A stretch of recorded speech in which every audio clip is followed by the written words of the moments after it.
1장 1절에서 예수 그리스도의 계시라고 했는데, 이 계시라고 하는 단어는 헬라어로 뭐라고 하냐, 아포칼립시스라고 얘기합니다. 이 아포칼립시스라고 하는 것이 가지고 있는 두 가지 특징이 있어요. 하나는 뭐냐면, 이 책을 읽을 때에 이해하기를 원치 않는 사람들에게는 감추어지길 원하는 거죠. 그러나 이 책을 읽었을 때 이해하기를 원하는 사람들에게는 그들이 알아들을 수 있는 언어로 기록되어져 있다는 차원에서는 아포칼립시스는 열린 책입니다. 복음에 대해서 알기를 원하고 진정으로 하나님의 구원의 은총을 경험하기 원하며, 그리고 하나님을 영원하게 하기 원하는 사람들은 예수님의 그 비유를 알 수 있죠.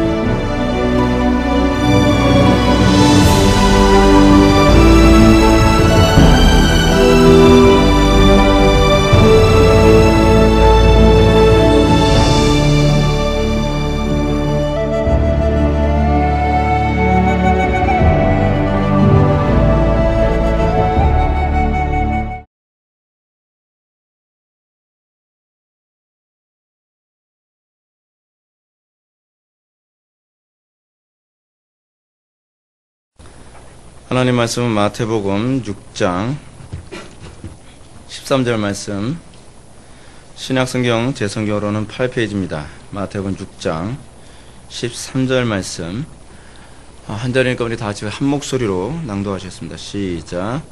너희가 시험에 들게 하지 마옵시고 다만 악에서 구하옵소서. 나라와 권세와 영광이 아버지께 영원히 있사옵나이다. 아멘. 이 시간은 악으로부터 구원하소서라는 제목으로 하나님 말씀 증거하도록 하겠습니다. 악으로부터 구원하소서. 우리가 주기도문의 이제 마지막 청원입니다. 6번째 청원인데, 이건 6번째 청원이면서 또 양식 청원의 3번째 청원이라고 할 수 있습니다. 하나님을 향한 청원이 3개의 청원이고, 또 우리 공동체를 향한 청원이 또 3개의 청원이 있습니다. 그 3개의 청원의 마지막이 이 악으로부터 구원하소서라는 청원입니다. 그런데 흥미로운 것은 우리가 이 주기도문을 항상 묵상할 때 이 주기도문의 기도의 내용은 나의 기도가 아니라 우리의 기도라는 것이 중요합니다. 사도신경은 나의 고백이죠. 나는 믿습니다 라고 고백합니다. 우리의 고백이 아니라 나의 고백입니다. 그 나의 고백이 우리 고백 안에 포함될 때 그 신앙이 정상적인 신앙이요, 그 신앙이 성경적인 신앙이라고 얘기하는 것입니다. 신앙은 이 공동체에서 분리될 수가 없습니다.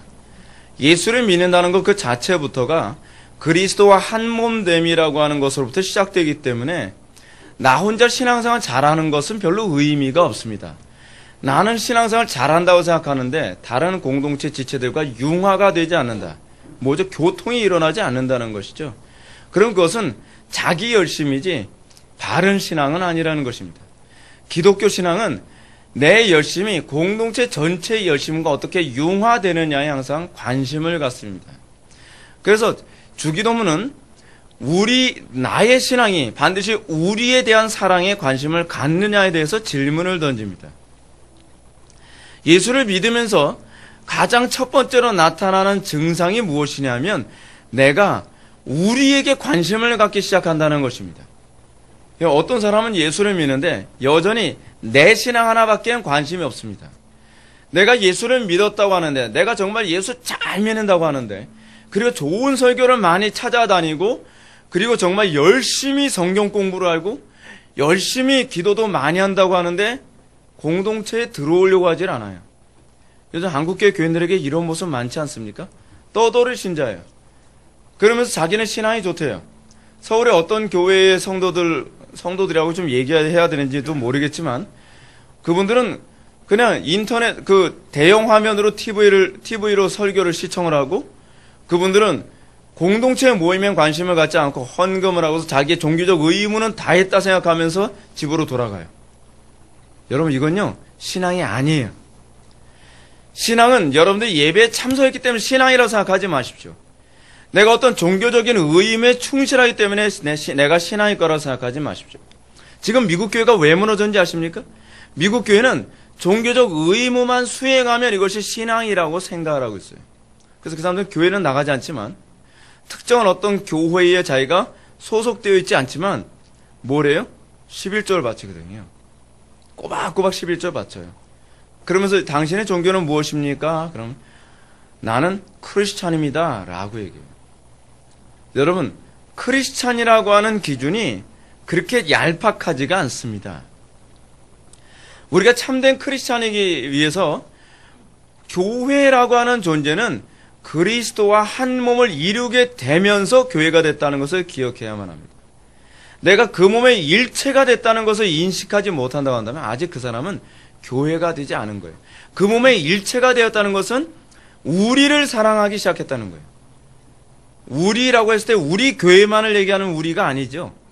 우리를 얘기할 때 이 우리라고 하는 범주는 한국교회와 전 세계적인 교회를 사랑하게 됐다는 거예요. 그래서 여러분, 우리가 사도신경에서 고백하는 중요한 고백이 무엇입니까?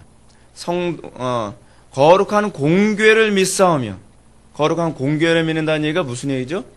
내 교회만이 교회가 아니라, 또는 내 신앙만이 신앙이 아니라 한국교회뿐만 아니라 전 세계 교회가 한 몸됨을 느끼고 그 교회의 무너짐에 대해서 안타까워하며 그 교회의 무너짐을 위해서 내가 어떻게 헌신할까를 고민하고 같이 아파할 수 있는 것.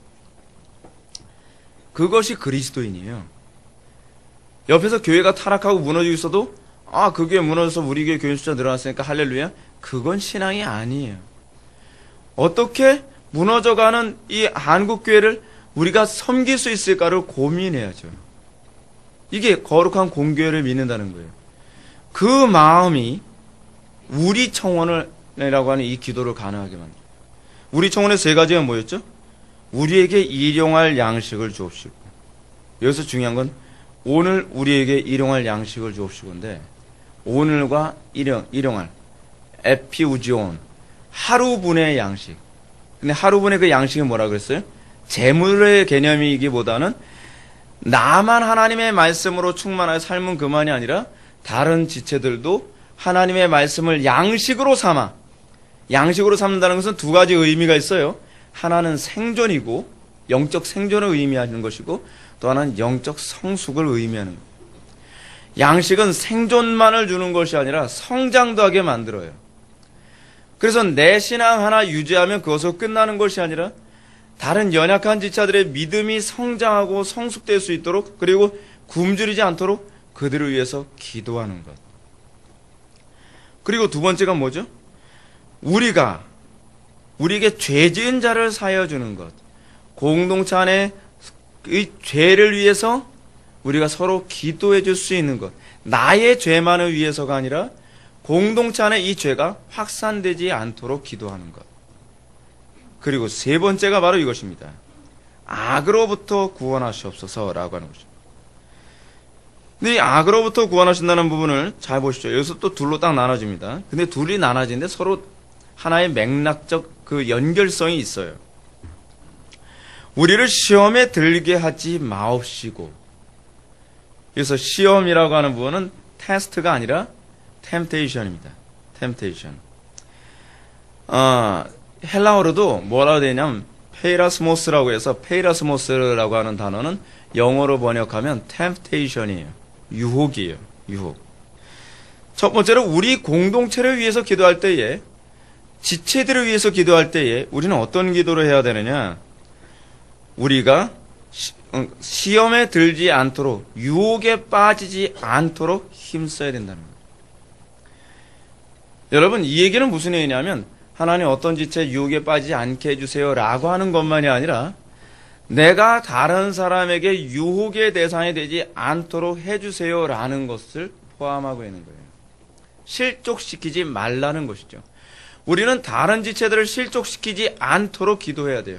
그걸 위해서 뭐가 필요하죠? 신중성이 필요하죠. 사랑에는요, 여러분 분명히 기억하십시오. 여러분들이 사랑한다면 신중해져야만 합니다.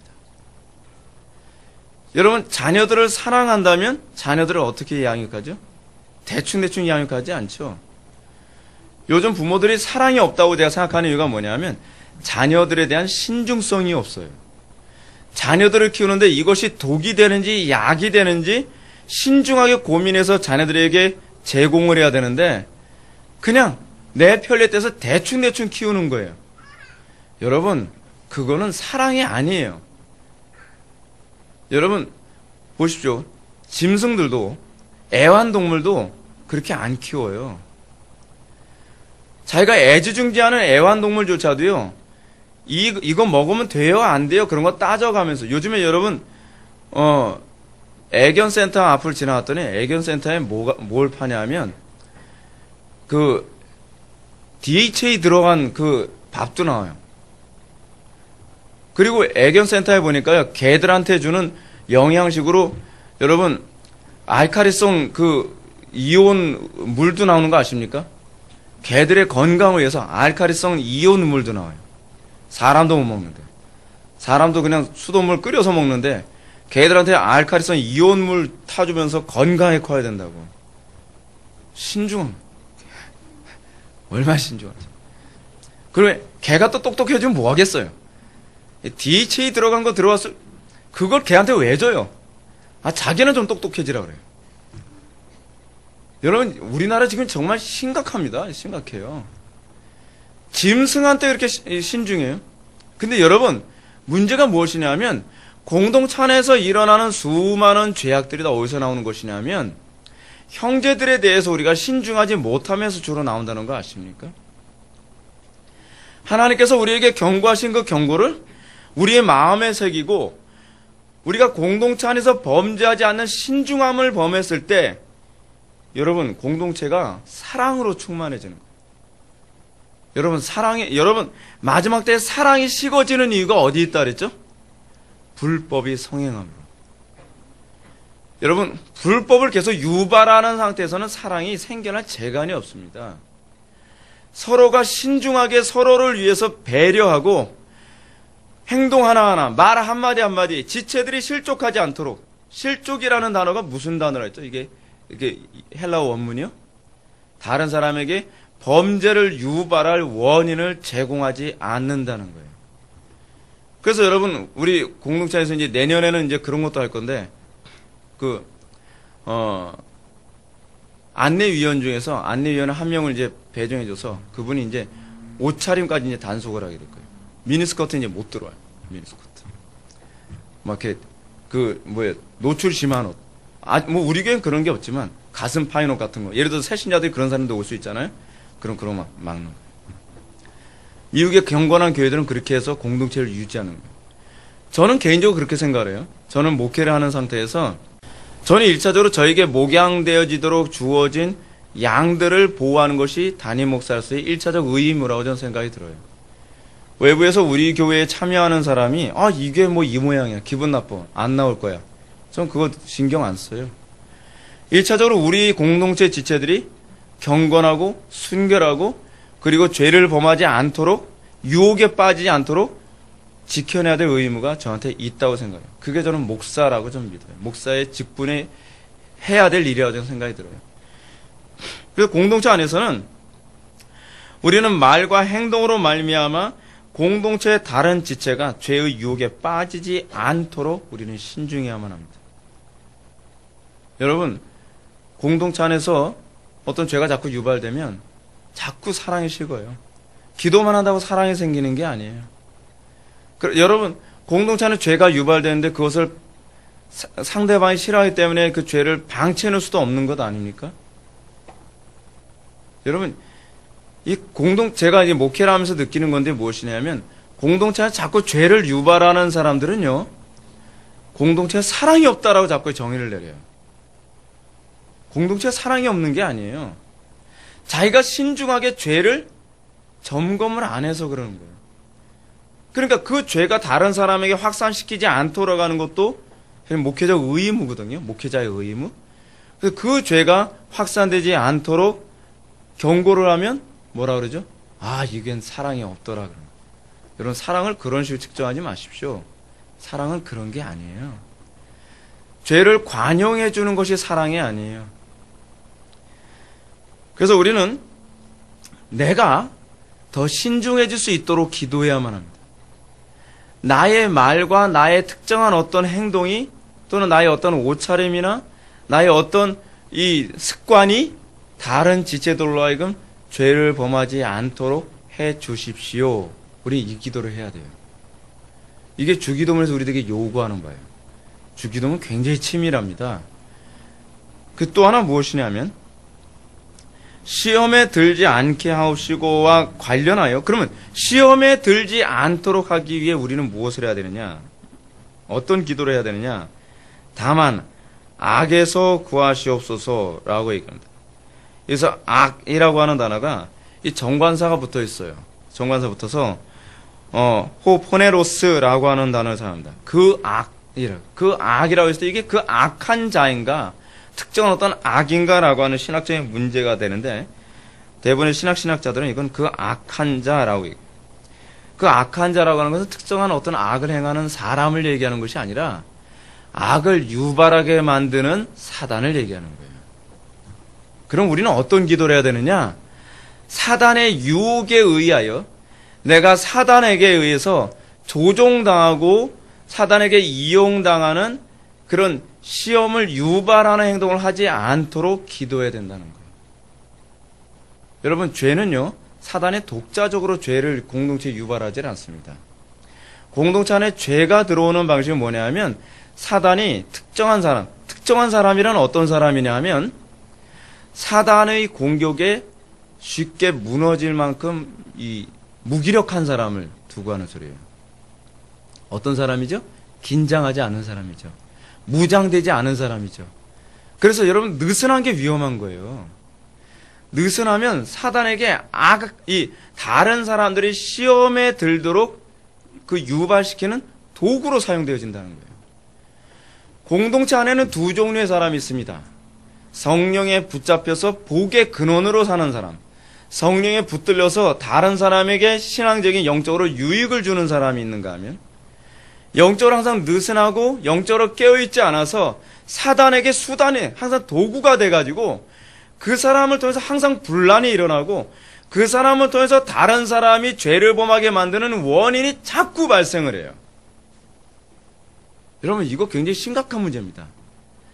여러분들은 공동체 안에서 내가 과연 어떤 문제의 근원으로 주로 작용을 하는지, 그렇지 않으면 오히려 그 문제를 무마시키고 공동체 유익을 주고 다른 사람 품어주며 오히려 공동체 사랑으로 풍성하게 만드는 존재가 되는지 상당히 좀 묵상을 많이 해야 돼요. 성령 충만이란 무엇인가? 이건 사실 성령 충만에 관한 우리의 요구이기도 하거든요. 우리는 어떤 기도를 해야 돼요? 항상 성령님께 붙들려서 어떻게 해요? 성령의 도구가 되게 해달라고 기도해야만 합니다.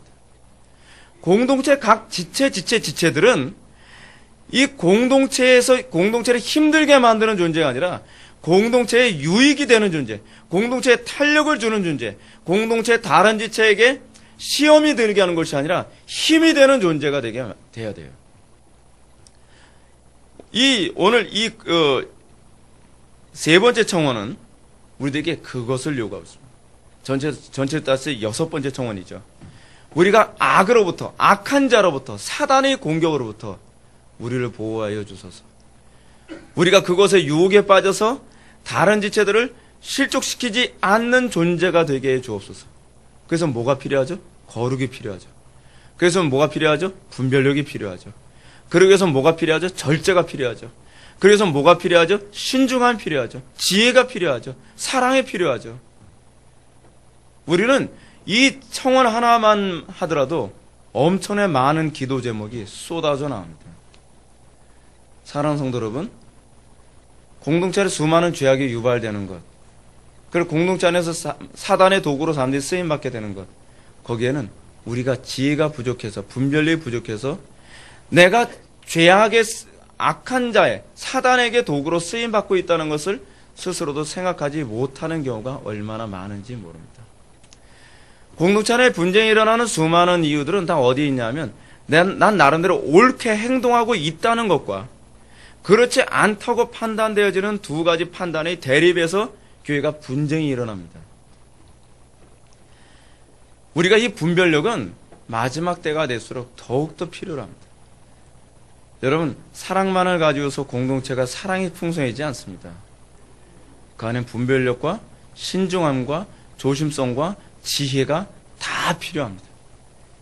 이것 중에 어느 것 하나라도 결핍되면 그것 때문에 서로 사랑한다는 이유 하나만으로 싸우는 거예요.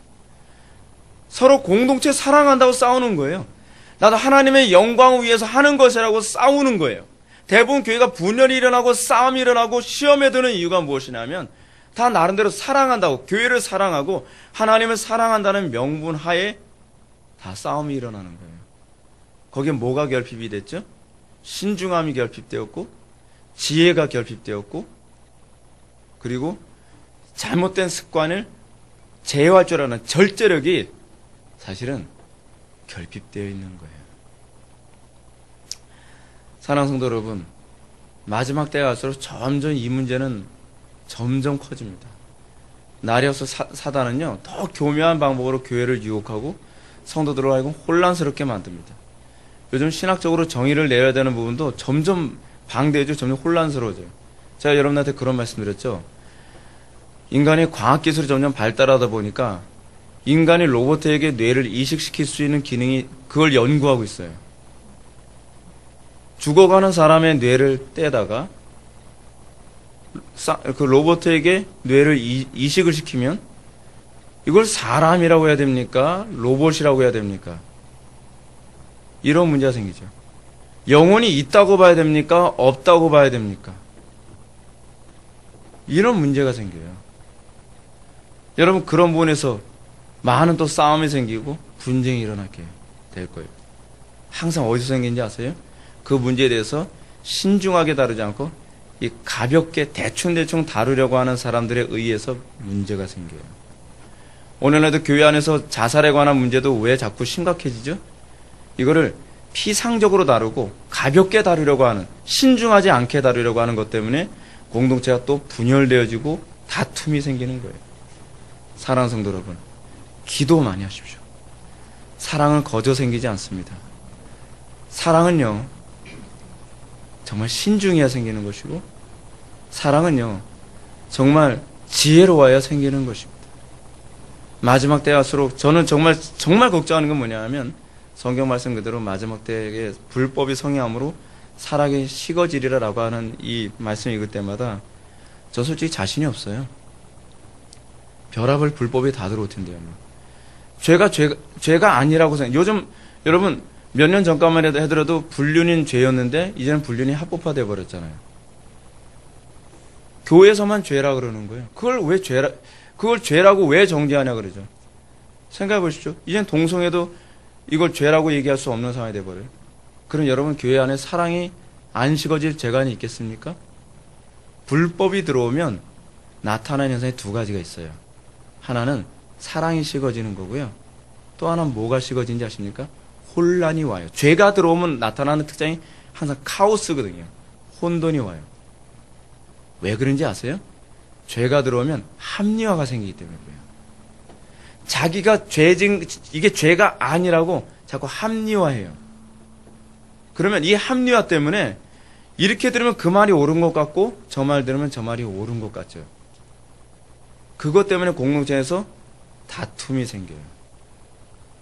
그래서 죄는 아예 들어오지 못하게 해야 돼요. 죄가 들어오면 반드시 혼란스러워져요. 여러분, 지금은 여러분 모든 게 다 질서정연하고 다 제대로 된 것 같죠? 불법이 한번 들어와 보십시오.